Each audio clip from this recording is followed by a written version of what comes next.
The morning sun barely touched the horizon when Sophia walked into the military training facility for the first time. Her boots clicked against the concrete floor as dozens of eyes turned to look at her. Most of those eyes belonged to men who had spent years in combat zones, and their expressions said everything. Some looked surprised, others looked amused, a few just shook their heads and went back to cleaning their rifles. Sophia had expected this reaction. She was 24 years old, stood 5 feet 6 inches tall, and weighed barely 130 pounds. She had long dark hair pulled back in a tight ponytail, and green eyes that seemed too bright for someone entering one of the military's most dangerous specializations. Everyone in that room knew she was there to train as a sniper, and most of them thought it was a joke. The lead instructor, a grizzled veteran named Martinez with 30 years of service, looked at her application form and then back at her face. He did not smile. He did not welcome her. He simply pointed to a chair in the back of the room and told her to sit down. Sophia walked to her seat while whispers followed her across the room. She heard fragments of conversations. Some wondered if she was lost. Others made jokes about her joining the wrong class. One man loudly asked if the military was so desperate that they were letting anyone in now. Sophia sat down and said nothing. She had learned long ago that words meant little in places like this. Only actions mattered. Only results counted. She would let her shooting speak for itself. Her journey to this moment had started 3 years earlier, in a small town in Montana. Sophia grew up on a ranch where hunting was not a sport but a necessity. Her father taught her to shoot when she was 8 years old. By the time she was 12, she could hit a target at 300 yards with iron sights. By 15, she was out shooting men twice her age at local competitions. Her father used to say she had a gift. But Sophia never believed in gifts. She believed in practice. She believed in patience. She believed in the thousands of hours she spent lying in the dirt, controlling her breathing, and learning to read the wind. When she turned 21, Sophia enlisted in the military. She scored perfect marks in basic training. She qualified expert with every weapon they put in her hands. Her superior officers noticed her talent and recommended her for sniper training. That recommendation led her to this room, surrounded by men who did not think she belonged. The first week of training was designed to break people. The instructors made them run with heavy packs. They made them crawl through mud. They made them stay awake for days while solving complex mathematical problems. Every exercise was meant to find weaknesses. Every test was meant to expose limits. Sophia passed everything they threw at her. She was not the strongest person in the class. She was not the fastest, but she was determined, and determination carried her through obstacles that stopped others. The real mockery started during the second week, when they began actual shooting drills. The class gathered on a range where targets were set at various distances. Each trainee had to demonstrate their basic marksmanship skills. One by one, the men stepped up to the firing line. Most of them did well. A few did exceptionally well. When Sophia's turn came, she heard someone behind her say this would be entertaining. Another voice said they should get their cameras ready for when she missed. Sophia ignored them. She approached the firing line, took her position, and began her breathing exercises. The instructor called out the first target distance. 600 yards. Sophia adjusted her scope, calculated the wind, and squeezed the trigger. The round hit dead center. The instructor called out another distance. 800 yards. Another perfect hit. They continued through 12 different shots at 12 different distances. Sophia hit every single target in the center mass. The range went quiet. The jokes stopped. Even Martinez looked impressed, though he tried not to show it.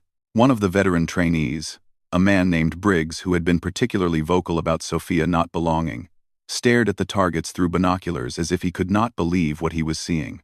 That moment of silence did not last long. By the next day, the mockery had changed forms. Instead of saying she could not shoot, they said she had gotten lucky. They said the wind had been perfect. They said the distances were too easy. They found new reasons to doubt her because accepting her skill meant challenging their assumptions, and many of them were not ready to do that. Sophia continued to prove herself week after week. She excelled at camouflage and concealment. She demonstrated exceptional patience during observation exercises. She solved complex ballistic calculations faster than most of her classmates. But with each success, the mockery evolved. Some men claimed she was getting special treatment. Others said the instructors were going easy on her. A few even started rumors that she was cheating somehow, though they could never explain how someone could cheat at shooting a target 1,000 yards away while multiple observers watched. The worst of it came from Briggs. He was a decorated soldier with combat experience. He had served 3 tours overseas and earned multiple commendations. In his mind, he had earned the right to be at the top of this class, and he could not accept that a young woman with no combat experience was matching or exceeding his performance. He made comments about her during breaks.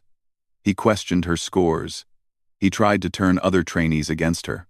Most of the class eventually came around. They saw what Sophia could do, and they respected it.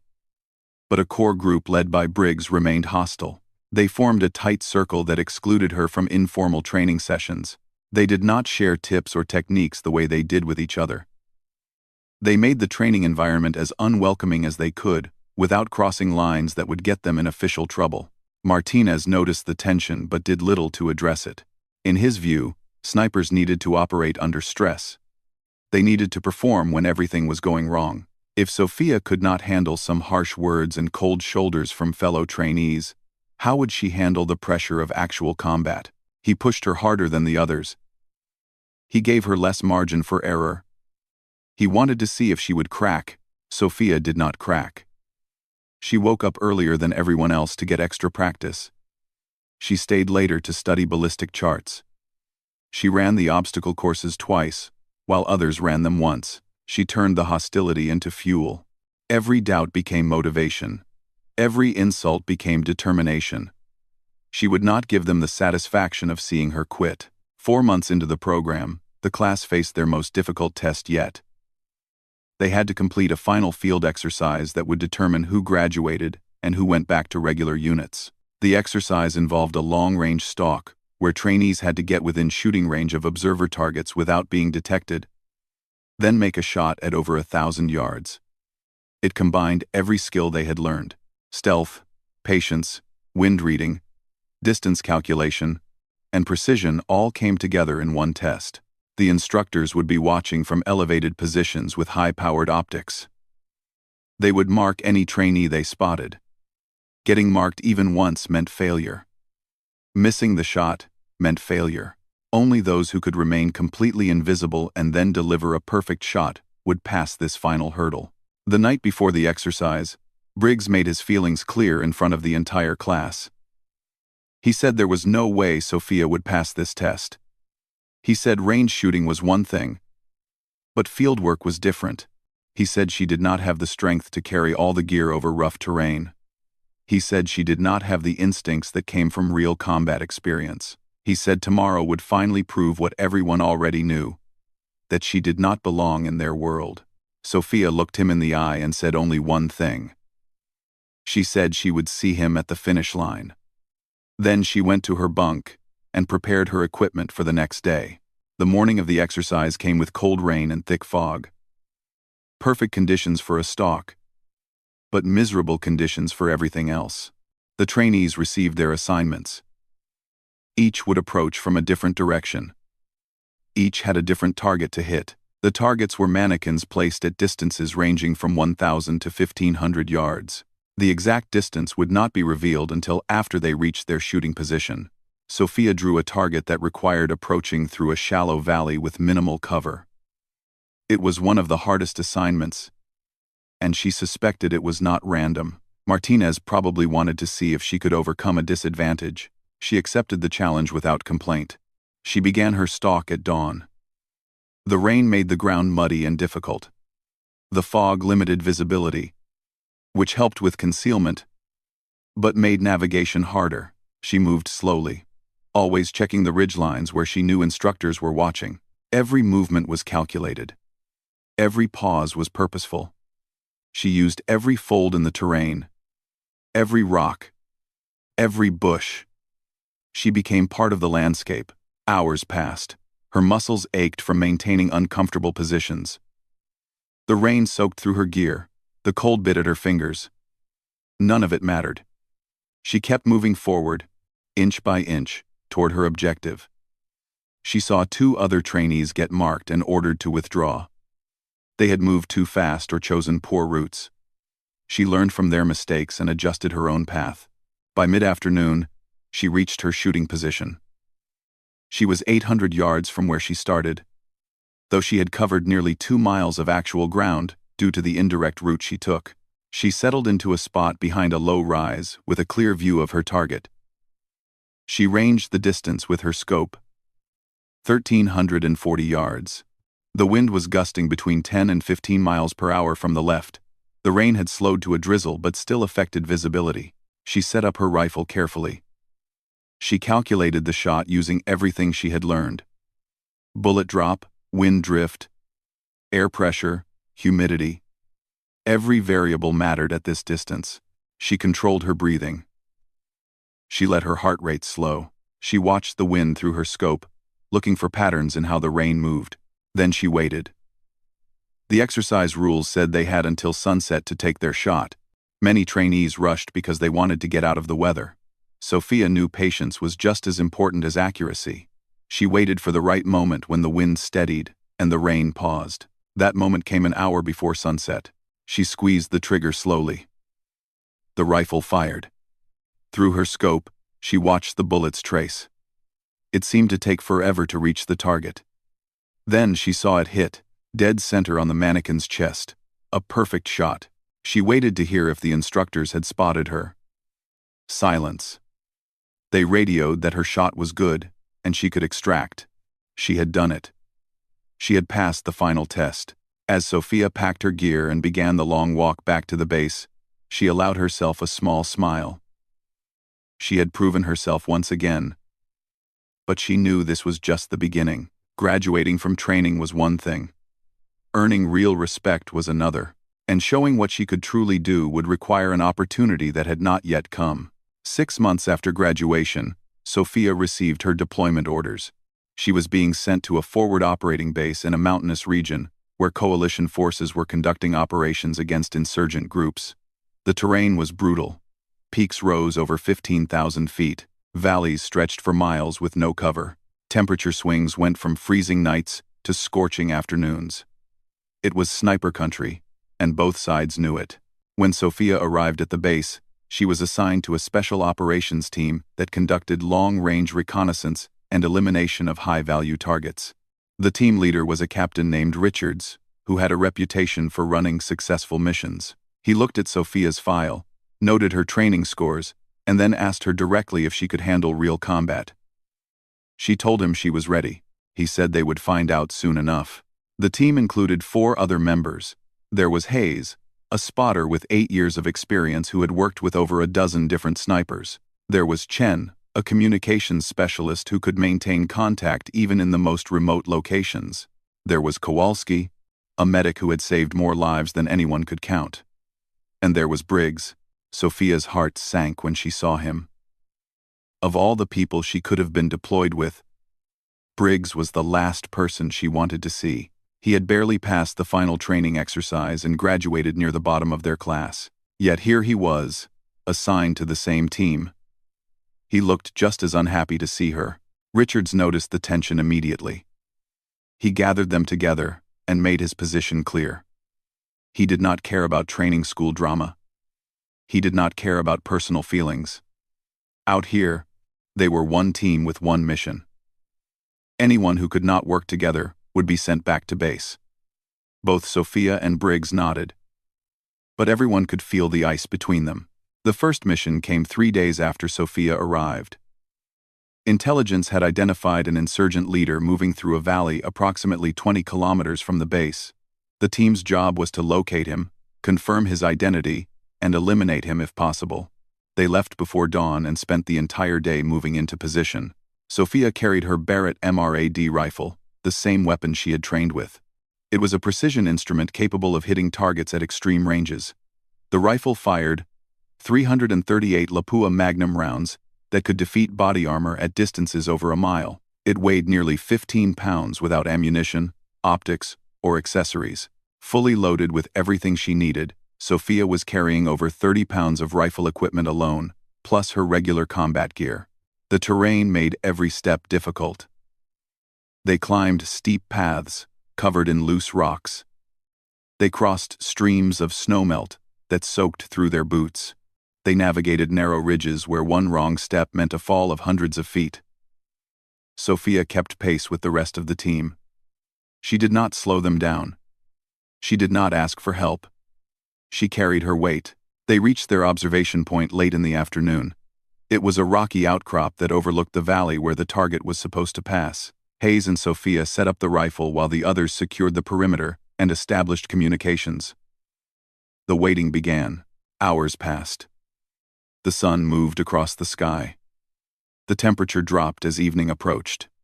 They spotted several groups of civilians moving through the valley, but none matched the description of their target.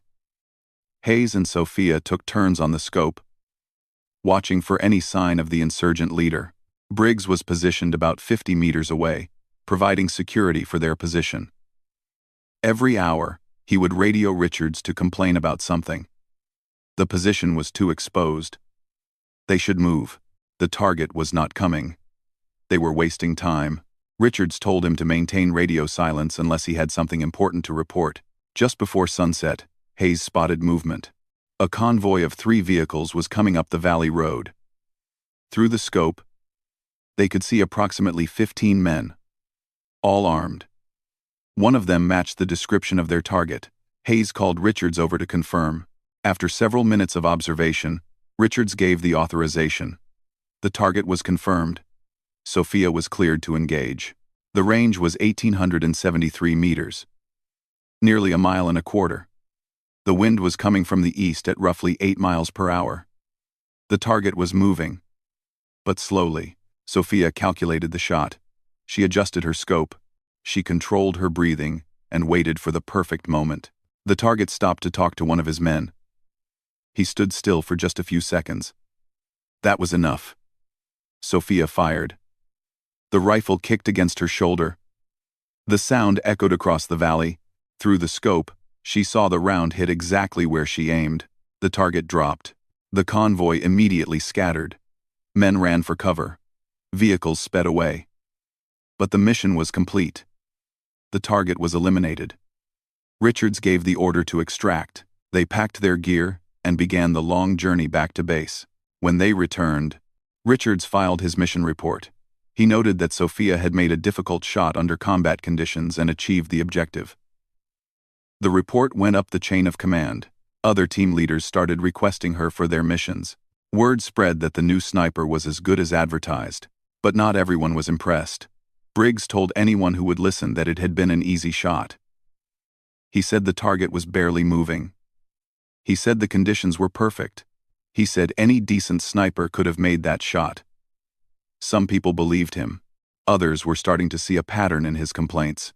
Over the next 3 months, Sophia went on 11 more missions. She made successful shots on 8 of them. The other 3 missions did not require engagement because the targets never appeared. Her reputation grew. Soldiers who had doubted her began to change their minds.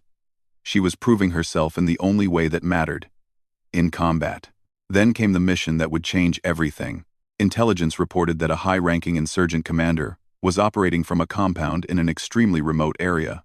This was not just another local leader. This was someone who planned major operations. Someone whose elimination would significantly disrupt enemy activities. The problem was the compound's location. It sat on a plateau surrounded by mountains. The nearest position where a team could set up was nearly 3 kilometers away. 3,000 meters. Almost 2 miles. Most military snipers never attempted shots beyond 2,000 meters. The variables became too unpredictable. Wind could change dramatically over such distances. Bullet drop was enormous. The curvature of the earth started to matter. Even tiny errors in calculation or execution would cause complete misses. It was considered an extreme long-range shot, something only attempted in special circumstances. Richards was offered the mission but told he could decline if he thought it was not feasible. He gathered his team to discuss options. Hayes looked at the terrain maps and shook his head. He said 3,000 meters was beyond what most snipers could reasonably attempt. Chen said they could get closer, but it would take days of movement and expose them to detection. Kowalski said if they got into a firefight that far from support, extraction would be nearly impossible. Briggs said they should pass on the mission. He said it was too risky. He said no shot was worth exposing the team to that much danger. He said they should wait for a better opportunity. Everyone turned to look at Sophia. She had been studying the maps and terrain data. She looked at the weather forecasts. She reviewed what intelligence had on the compound's security. Finally, she spoke. She said she could make the shot. She said it would be difficult, maybe the most difficult shot of her career, but she believed it was possible. She said if they could get her into position and give her time to calculate everything properly, she could do it. Richards considered this. He knew Sophia was capable. Her record proved that. But this was different from anything they had attempted before. He asked her to walk him through how she would approach it. Sophia explained her thinking. She would need several hours to study the exact conditions. She would need to verify the distance multiple times. She would need Hayes to help her read the wind at different points along the bullet's path. She would need perfect weather conditions, or they would have to abort. But if everything came together, she was confident she could hit the target. Richards made his decision. They would accept the mission. They would give Sophia the chance to attempt the shot. If conditions were not perfect when they got into position, they would extract without engaging. But if everything aligned, they would take the shot. Briggs objected immediately. He said it was insane. He said they were risking the entire team for what was essentially impossible. He said Sophia was letting her ego make decisions that could get them all killed. Richards cut him off. He said the decision was made. He said if Briggs could not follow orders, he would be replaced. Briggs went silent, but the anger in his eyes was clear. They spent 2 days planning the mission in detail. They studied satellite imagery. They built a timeline. They planned primary and alternate routes. They identified fallback positions if things went wrong. Sophia spent hours calculating the ballistics for a shot at that distance. She worked with Hayes to understand how they would read environmental conditions. She prepared mentally for the challenge ahead. The night before the mission, Sophia could not sleep. She kept running through calculations in her mind. Wind speed, air density, temperature, bullet velocity, trajectory, everything had to be perfect. One small mistake would mean failure, and failure might mean the team got compromised trying to extract. The weight of responsibility pressed down on her. Hayes found her checking her equipment for the 3rd time. He sat down and told her something he had never mentioned before.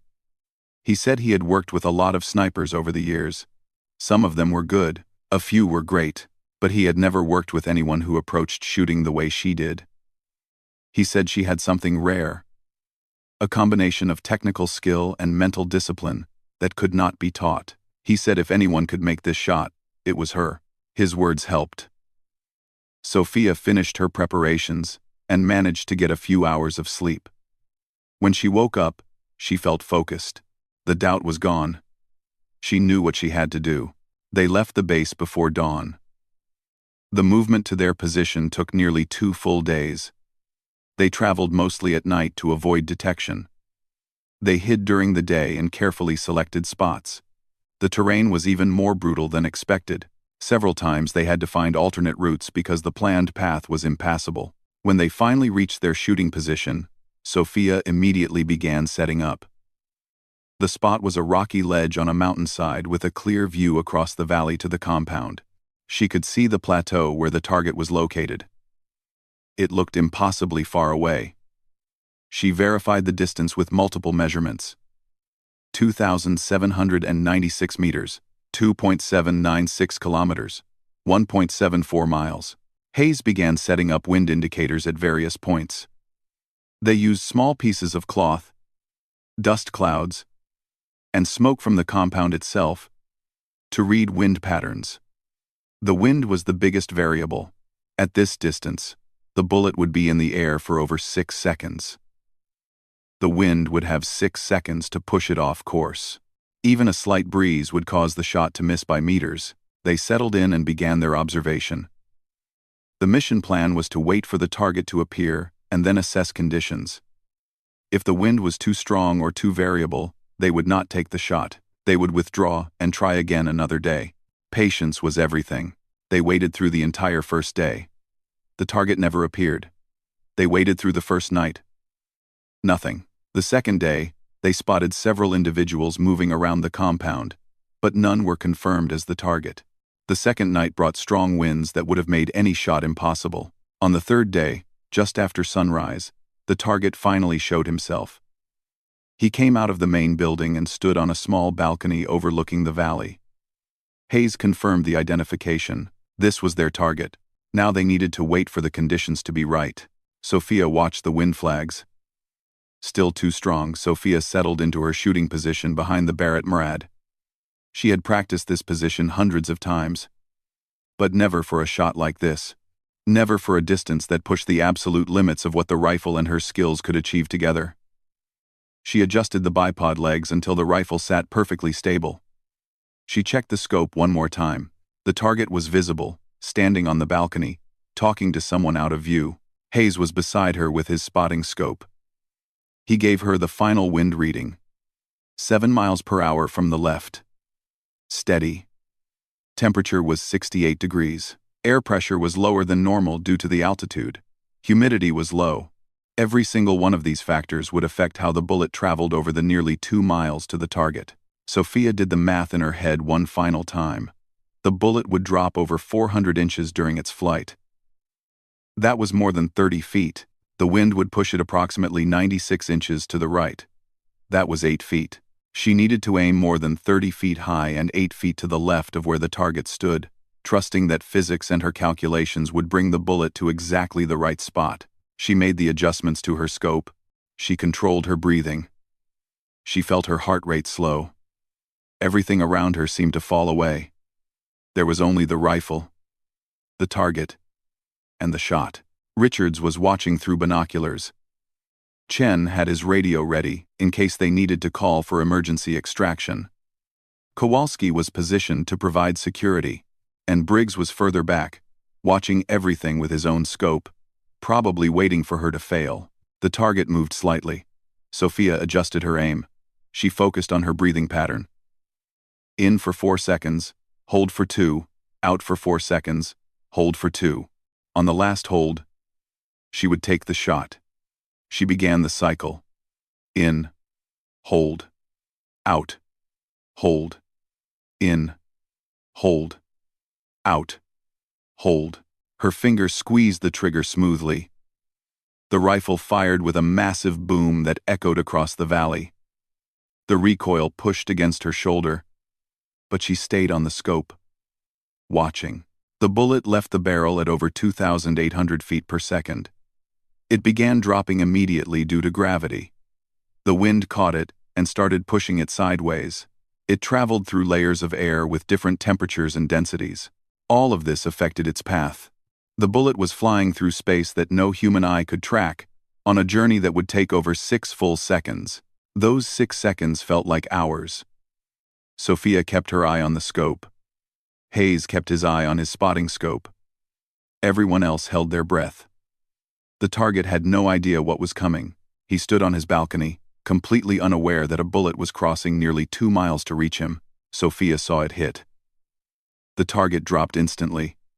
One moment he was standing, the next he was gone. It took another 2 seconds for the sound of the rifle shot to travel across the valley. By then, the target was already down. Hayes let out a breath he did not know he was holding. He said one word, hit. Richards confirmed it through his binoculars. The target was down. The shot was good. After 4 days of waiting, after moving through some of the worst terrain any of them had experienced, after pushing the limits of what was thought possible, Sophia had made the shot. But there was no time to celebrate. The sound of the rifle shot would alert everyone at the compound. They had maybe 10 minutes before enemy forces started searching for them. Richards gave the order to pack up and move. They broke down their position in under 3 minutes and started moving down the mountain using their planned extraction route. The movement back was even harder than the movement in. They had to move fast, but not so fast that they made mistakes. They had to cover their tracks while still making good time. They had to stay alert for any signs of pursuit. The adrenaline kept them going for the first few hours, but eventually exhaustion set in. They moved for 36 straight hours with only brief stops to rest. They could not risk stopping longer because they did not know if enemy forces were following. When they finally reached a safe area where extraction helicopters could pick them up, everyone collapsed. They had made it. The mission was complete. Back at the base, word of the shot spread quickly. A confirmed kill at 2,796 meters was extraordinary. It was one of the longest confirmed sniper kills in combat history. Command wanted a full report. They wanted to document everything about how the shot was made. Intelligence wanted to confirm the target's identity. The medical examiner who later examined the body confirmed that the shot had hit exactly where Sophia aimed, proving that her calculations had been perfect. Richards wrote up his mission report with specific details about the shot. He noted the distance, the conditions, the time the bullet was in flight, and the successful elimination of the target. He recommended Sophia for a commendation. The report went up through multiple levels of command. People who had never heard of Sophia before were now reading about her shot. At the base, soldiers who had dismissed her before started seeing her differently. They asked her questions about how she made the calculations. They wanted to know how she stayed calm under that kind of pressure. They wanted to understand how someone could shoot at a target they could barely see and hit it perfectly. Even some of the snipers who had been skeptical began to show respect. They understood better than anyone how difficult that shot was. They knew the skill it required. They knew the mental toughness it took. Hayes told other spotters that in his 8 years of experience, he had never witnessed anything like it. He said Sophia had done something that most snipers could not do, even under perfect conditions, and she had done it in combat with everything on the line. But one person remained unconvinced. Briggs refused to acknowledge what Sophia had accomplished. He told anyone who would listen that she had gotten lucky. He said the conditions must have been perfect. He said Hayes probably made all the important calculations. He said at that distance, there was so much luck involved that skill barely mattered. He could not accept that Sophia had achieved something remarkable. His complaints eventually reached Richards. The captain had tolerated Briggs throughout the mission because he needed every member of the team. But now they were back at base, and he did not need to tolerate it anymore. He called Briggs into his office and gave him a choice. Briggs could accept reality and be a professional soldier, or he could request a transfer to another unit. Briggs requested the transfer. Within a week, he was gone. Without Briggs around, the team dynamic improved dramatically. Sophia became more integrated into the group. The other members shared techniques with her. They included her in planning discussions. They treated her as an equal member of the team, which was all she had ever wanted. 3 weeks after the record shot, a journalist embedded with the unit asked to interview Sophia. The military was usually very protective of sniper identities, but command decided that this story could help with morale and recruitment. They allowed the interview on the condition that certain operational details would not be published. The journalist asked Sophia how it felt to make one of the longest confirmed sniper kills in history. Sophia said it felt like doing her job. She said she did not think about records or history when she was behind the rifle. She thought about wind speed and bullet drop and breathing control. She said the shot was the result of training, preparation, and the support of her team. The journalist asked about being a woman in a field dominated by men. Sophia said gender had nothing to do with shooting. Physics did not care if the person behind the rifle was male or female. The bullet followed the same laws either way. She said the only things that mattered were skill, dedication, and the willingness to put in the work. The journalist asked if she had faced discrimination or harassment. Sophia paused before answering. She said there had been people who doubted her. There had been people who did not think she belonged. But she said those people existed in every field, not just the military. She said the way to handle doubt was to prove it wrong through actions, not words. She said her shot at 2,796 meters was her response to everyone who ever thought she could not do this job. The article was published in a major magazine. It was picked up by news outlets around the world. Suddenly, People who had never heard of Sophia were reading about her story. Young women who were considering military service saw her as an example of what was possible. Soldiers who had doubted whether women could serve in combat roles had to confront evidence that challenged their assumptions. The attention was overwhelming at first. Sophia received messages from people around the world. Some thanked her for her service. Some asked for advice. Some shared their own stories of overcoming doubt and discrimination. She tried to respond to as many as she could, but eventually, she had to focus on her actual job. She went on more missions. She made more successful shots. Each one added to her reputation. But she never forgot that the record-breaking shot at 2,796 meters was not just about distance. It was about proving something to herself and to everyone who had doubted her. 6 months after that mission, Martinez, the instructor who had been so hard on her during training, visited the base. He was there to evaluate the training program for new snipers. When he heard Sophia was stationed there, he asked to meet with her. They sat down in the mess hall over coffee. Martinez told her he had read the reports about her missions. He said he had seen the documentation of the record shot. He said he wanted to tell her something he should have said when she was in training. He said he had been harder on her than the other trainees because he wanted to make sure she could handle the pressure. He said he had seen too many people with talent fail when things got difficult. He said he needed to know she was truly committed. He said, watching her refuse to quit, watching her push through every obstacle, watching her prove herself again and again, had shown him something important. He said she had the kind of mental toughness that could not be taught. He said he was proud of what she had accomplished, and he was sorry if his methods had made her journey harder than it needed to be. Sophia told him she understood. She said his training had prepared her for moments like that shot at 2,796 meters. She said when she was lying on that mountain, calculating a shot that seemed impossible, she remembered all the difficult exercises he had put her through. She remembered how he had pushed her to be better. She said in a strange way, his doubt had made her stronger. Martinez smiled. He said that was exactly the point. He said the best soldiers were the ones who turned obstacles into advantages. He said she had done that better than almost anyone he had trained. After Martinez left, Sophia sat alone with her thoughts. She thought about the journey that had brought her to this point. She thought about the morning she walked into that training facility and saw all those doubting faces. She thought about every person who told her she could not do it. She thought about Briggs and his constant mockery. She thought about the grueling training and the difficult missions.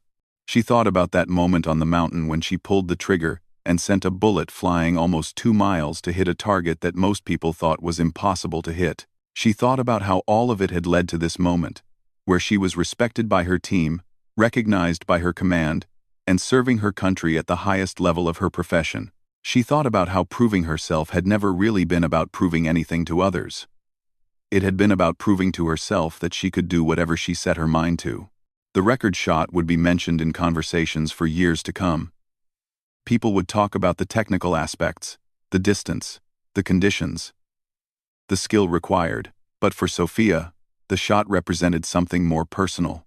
It represented every person who had been told they did not belong. It represented every individual who had faced doubt and discrimination. It represented the idea that talent and determination could overcome prejudice and skepticism. She never forgot where she came from. She never forgot the struggle to earn respect. And she used her platform to help others who faced similar challenges. She mentored younger soldiers who came up through the ranks after her. She spoke at recruiting events and told people that the only limits were the ones they accepted in their own minds. She showed through her actions that excellence spoke louder than any words. Years later, when other snipers broke the distance record she had set, Sophia was the first to congratulate them. She said records were meant to be broken. She said progress came from people pushing boundaries. She said she hoped her shot had inspired others to attempt things they thought were impossible. But even as new records were set, people remembered Sophia not just for the distance of her shot, but for what that shot represented. They remembered how she walked into a room full of doubt and walked out with respect earned through skill and determination. They remembered how she turned mockery into motivation. They remembered how she proved that excellence had nothing to do with what others expected and everything to do with what you demanded of yourself. The Barrett MRAD rifle that she used for that record shot was eventually retired from service. The military put it in a museum with a plaque that described the mission and the shot. Sophia visited that museum once, years after she had left active service.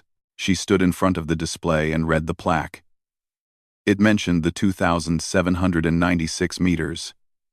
It mentioned the conditions. It mentioned her name, but as she stood there, she did not think about the distance or the records. She thought about the journey. She thought about every person who had helped her along the way, and every person who had doubted her and made her stronger through their doubt. She thought about how one shot could represent so much more than just a bullet hitting a target, and she smiled, knowing that somewhere, someone who needed to hear her story was hearing it. Someone who faced their own doubts and their own skeptics would learn about what she had done, and maybe, just maybe, that person would find the courage to prove their own doubters wrong. Still too variable. The target moved around the compound for about an hour, then went back inside. They missed their chance. The fourth day came. The team was running low on water. They would need to extract soon whether they took the shot or not. The target appeared again in the late afternoon. The wind was still present but had become more steady. Hayes calculated that they had a window. It was not perfect, but it might be their only chance. Richards asked Sophia if she wanted to take the shot. She studied everything one more time. The wind, the light, the distance. She did her calculations again. She felt the weight of the rifle, the familiar grip, the scope that had served her so well. She looked at Hayes, and he nodded. They were as ready as they would ever be. Sophia said she was taking the shot.